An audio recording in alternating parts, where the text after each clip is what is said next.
Welcome to Spiritual Foundations for Life. This is day number 197.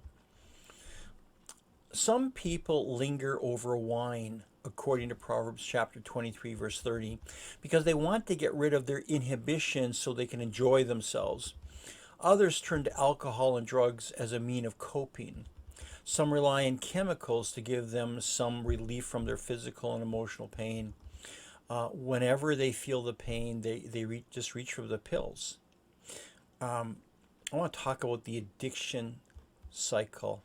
See, people feel down, so they do something to pick themselves up. They feel stressed out, so they do something to calm themselves down. They reason that if it worked before, it's going to work again. Many people have trained themselves to depend on chemicals, to pick them up, to stop the pain, to soothe the nerves, and to feel good. Chemical users feel the rush of the onset reaction and then they mellow out. However, the resulting euphoric experience just doesn't last. When the effects wear off, their guilt and fear and shame become more and more pronounced with each successive use. Their occasional use soon becomes a habit and a means of coping with life. Some may choose to drink secretly because they feel guilty about their behavior. Their shame drives them to leave their familiar surroundings and drink or use where no one knows them.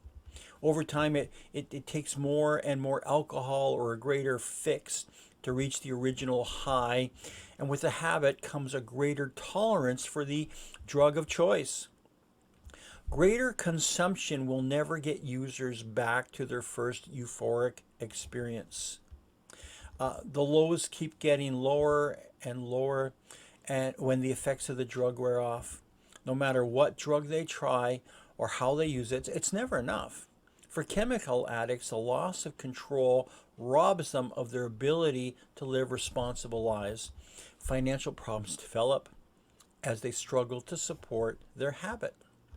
The user's downward spiral of addiction leads them to greater immorality, and their sense of worth plummets.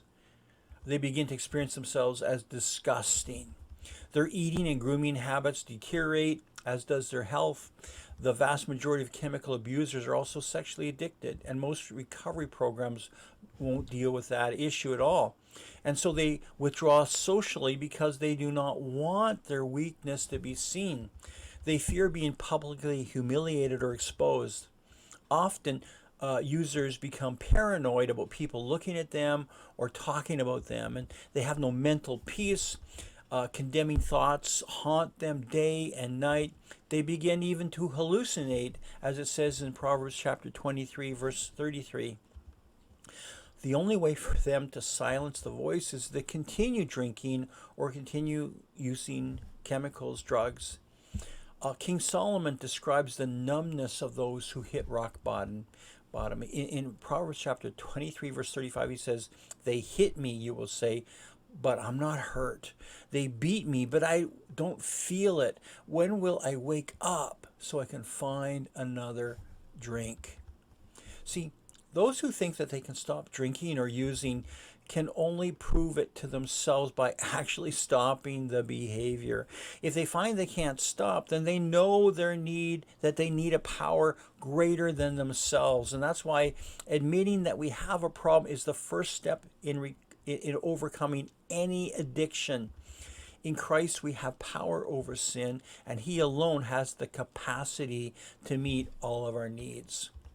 Our key point today is that turning to drugs and alcohol arrests mental, emotional, and spiritual development, but turning to Christ brings healing and restoration.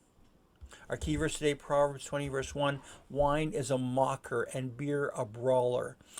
Whoever is led astray by them is not wise." Well, God bless you. See you tomorrow for another episode of Spiritual Foundations for Life as we continue to talk about overcoming chemical addiction.